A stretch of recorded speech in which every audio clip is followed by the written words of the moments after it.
uJesu mayiqhamuka uMateyu 3 eseshumayela waqala wa-expressa uNkulunkulu uBaba ngathi izwe lingamaza wambonakalisa alwa ifuze yena uqobo. Haleluya. uJesu wafuza uNkulunkulu uqobo wambonakalisa. Ungangena kuwele sinagoga uvula incwadi ka-Isaya chapter number 61 useyafunda umoya kaJehova uphezu wami inkosi ngigobile ukushumayela indaba ezinhle kwabampofu ukukhulula wabathunjiweyo usethi-ke manje lelizwi lidwasekile njengamanje okusho thina sengiyaqala I'm expressing ubaba kimi ngifeza umfuziselo uJesu wangena imizi nemizana mayingena imizi nemizana washumayela ivangeli wafika abahluphekile wabakhulekela wavuleka izinto wafika inyonga wayisukumisa wenzani Jesu ngifuza ubaba I'm expressing my Father. I'm expressing the glory of my Father. I'm showing the world ubaba uluthando ungafuna uJesu uNkulunkulu uJesu wayithi he's an expresser image of God. Usamana wazi uthanda waduthanda ngabantu usamana aphilise waduphilisa ngabantu usamana kanikela umuntu wadunika umuntu ngemali.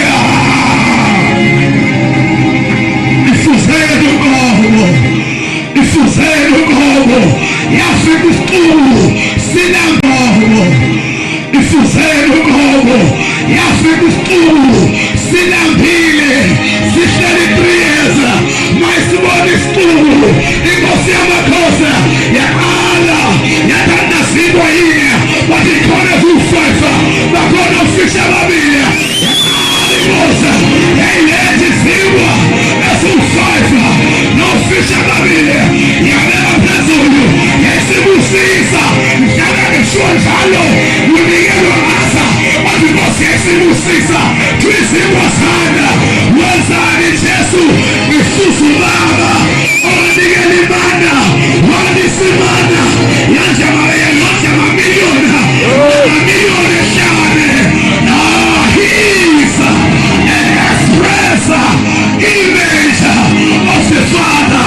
Umsusiselo kaNkulunkulu uJehova uyaphana noJesu wapha wabuzelebone usomakhe uyaphana lelikifa imsusiselo kaNkulunkulu ifuze yena uqobo.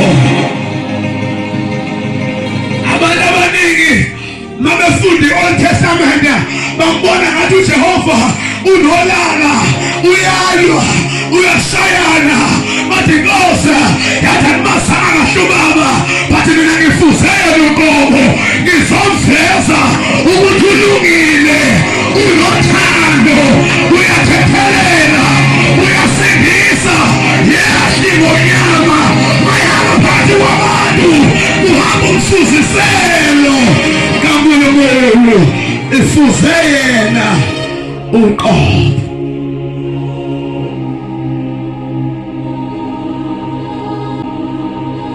Peter phosamanetha nibamba ofishi Nkosi sishikile ubusuku bonke asibambanga lutho ingumfuziselo iyakuqobo. Wathi loyana makube khona ofishi olwandle Nkosi asibambanga lutho kwasho ukuthi khuluma umfuziselo kaNkulunkulu phela mayethi bamba ofishi usho ukuthi nobengekho bathi ngiyabadala kodwa ngibethe izwi kodwa ngithi hayi babekhona akababizanga uJesu. Sure. Waba creator that time. Oh la la la la la. Hey,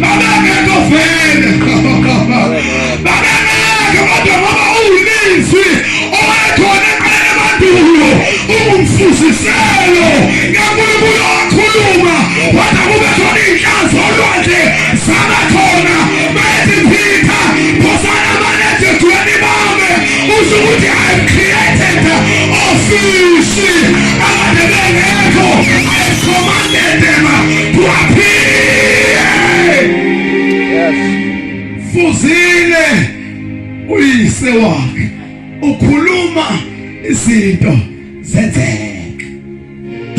Kwangena owesifazane umbekwa losifazane owaziwa ukuthi uyisona udayisa ngomzimba, wangena wadlula isiqhotho samadoda sikaNkulunkulu, wadlula ephethe umfuma wamafutha wephefumulo wamnandi, wadlula esifazane Luka 7. Mandlula this woman, can you focus on me? Mandlula esifazane wafika wadlala amafutha enyaweni zikaJesu, athaphuka amafutha anuka indlu yonke, waqala wakhala inyembezi, wayikhalela kaJesu wasula inyawo.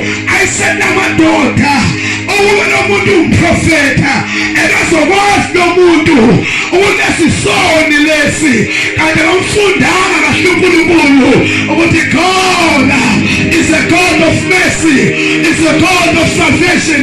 uNkulunkulu ozobona izondo, uNkulunkulu kanti abazi uNdoda ehlelana.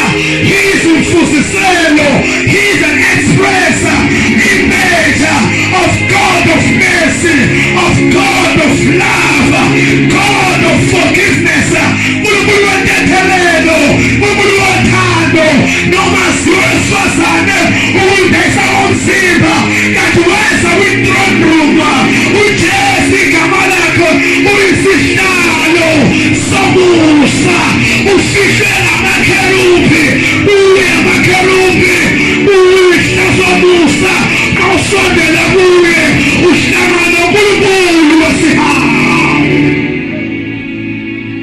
Yakuba intombazane, Yakuba intombazane, Yakuba intombazane, ikhuphiswa twice a day. Kanti laba basho njalo bawufundanga umbhalo othi noma sibomvu njengegazi siyakuba mhlophe qha. Wathanda uJehova uyayilahla isono kanti umfusisela uzoveza uNkulunkulu ukuthi unothando. Xolela noma isiphi isono, noma yibuphi ubuthakathaka, noma kuthiwa ibomvu njengegazi, kodwa makhona uJesu somandla kamlahla umuntu, somandla kamlahla umuntu. Uyamthethelela amacala, uyamthethelela izono zonke. Yes, intombazane izikiswa ngesone, but if umprofeti ukuzothi lona ngashoneleni. Yathi intombazane no, anginendaba namadoda angaziyo ukuthi mina ngiyisoni. Let me approach the throne of God. When you approach Jesus, when you come close to Jesus, you are approaching the throne room of God. Sure. Angisho ngesizulu, mawusondela kuJesu usondela kwi-throne kaNkulunkulu. Mawusondela kuJesu usondela kwi-throne kaNkulunkulu. Mawungayi kuJesu usungakafiki kwi-throne kaNkulunkulu. I-throne room kaNkulunkulu uJesu. uNkulunkulu uhlala kuJesu, uJesu ahlala kuNkulunkulu. Makhuluma nesihlalo sikaMlahla isona akahleli kwenye indawo, uhleli phakathi kuJesu. Lithi kuKolose 1 verse number 15, from 15, lithi uNkulunkulu bonke uhlala kuye emzimbeni ngokugcwala konke. uNkulunkulu akanalo izulu, izulu analo uJesu. Awashuba khuluma imfihlo, izulu likaNkulunkulu uJesu. uNkulunkulu amazulu umthathu bezulu uhlele kuJesu emzimbeni. Mawufuna uapproach uNkulunkulu, you approach Jesus. Mawufuna ukusondela uNkulunkulu usondela uYesu. mawufuna ukusondela kuNkulunkulu, mawufuna ukuya ezulwini, awuyi kwenye indawo, uya kuYesu, ngoba izulu likaNkulunkulu uJesu. Ngiyazizwa ngiyazizwa. Ngiyayizwa lemfihlo. Engathi wena uyizwa. Mina ngithi izulu likaNkulunkulu uYesu. Ake ngithabeza abantu, senifikile ezulwini. Senifikile ezulwini. Yingakho wena ngeke ube surprise mhla usubona uNkulunkulu ngoba ufike vele sukulu izulu. Ngoba izulu uKristu. Ngoba usomandla uhlala kuKristu. AbanoKristu bafike usomandla atohlula kahle. Sekuyafana nesulukile. Ukuhlala kuYesu sekuyafana nesulukile. Umuntu ongena Yesu yakalibona izulu. Ngoba izulu liqala usemhlabeni. Ngoba uJesu njalo when you approach Jesus Christ, you are pushing